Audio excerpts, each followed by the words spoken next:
श्रुति विप्रतिपन्नाते यदा स्थासन निश्चला समाधा अचला बुद्धि सदा योगमवाप्स्यति। भगवान कहते हैं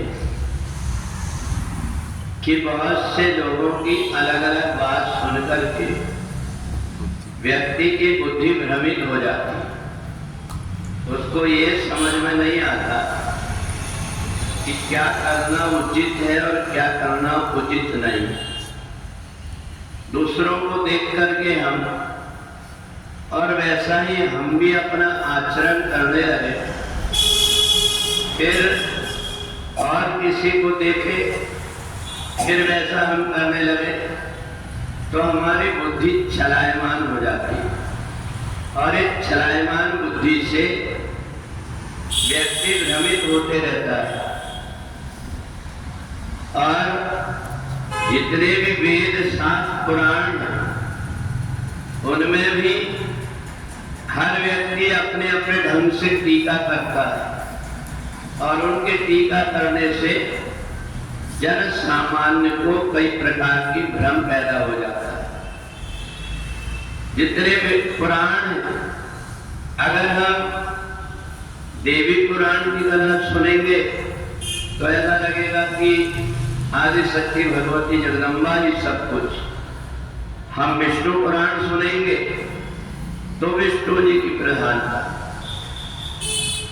हम ये निर्णय नहीं कर पाते कि वास्तव में हमें करना क्या चाहिए, जबकि ज्ञान ये हो जाए कि एक ही परमात्मा, चाहे देवी के रूप में, चाहे विष्णु के रूप में, चाहे शिव के, चाहे राम के रूप में, वो एक ही परमात्मा है। ऐसा हम नहीं समझ पाते। हमको लगता थोड़ा इनके लिए भी कर ले, थोड़ा इनके लिए भी कर ले, और हम भ्रमित होते रहते हैं यहाँ वहां सारी बात सुन करके। तो इसलिए अगर व्यक्ति ये दृढ़ निश्चय कर ले कि एक व्यक्ति को घर में रहता है, दूसरे लोग अपने पिता के रूप में, भाई के रूप में, पति के रूप में जानते हैं, और वही आदमी जब कोई ऑफिस चला जाता है तो उसको उस ढंग से सोचने लगते हैं, वो ढंग से उसका संबोधन होता है। वास्तव में व्यक्ति बदला नहीं, उसके पद के अनुसार वो अलग अलग रूप में दिखाई दे रहा है। ऐसे ही परमात्मा का भी अगर ऐसी बुद्धि परिपक्व हो जाए तो एक साधे सब सदे, सब साधे सब जाए। अगर बुद्धि के अंदर भ्रम हो गया तो चाहे जितना भी कुछ करते जाओ, सब भ्रम में ही व्यक्ति भटकते रहता है। इसलिए सबसे पहले अपने आप को स्थिर होना पड़ता है, दूसरों की बात में भ्रमित ना होकर के। और हम जैसा दूसरा करते वैसा करने के लिए सोचे। हम अगर कुछ करते हैं, कोई उत्सव मनाते हैं, कोई त्योहार मनाते हैं, तो ऐसा त्योहार हो जिससे सबको खुशी प्राप्त हो, खुशियां मिलती हो।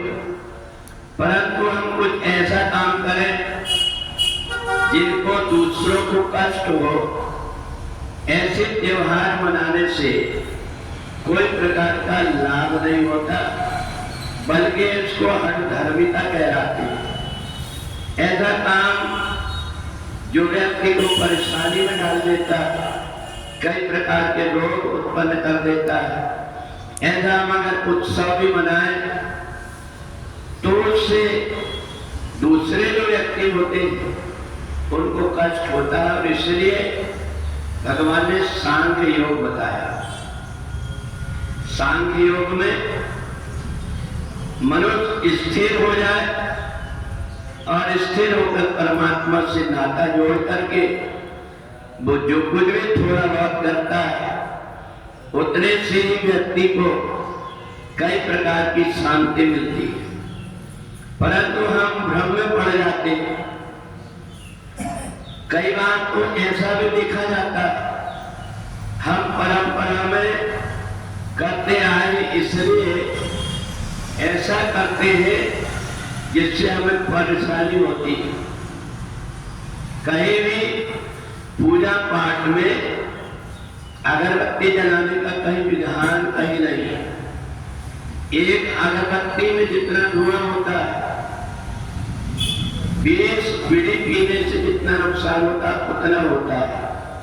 परंतु व्यक्ति को ये लगता है कि नहीं, हम ये करते आए, हमें करेंगे, और उसको पता है कि बांस का जो बना हुआ होता है उसको जलाया नहीं जाता।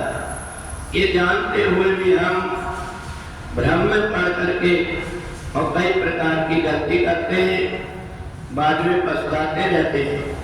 तो इसलिए भगवान ने सांख्य योग बताया।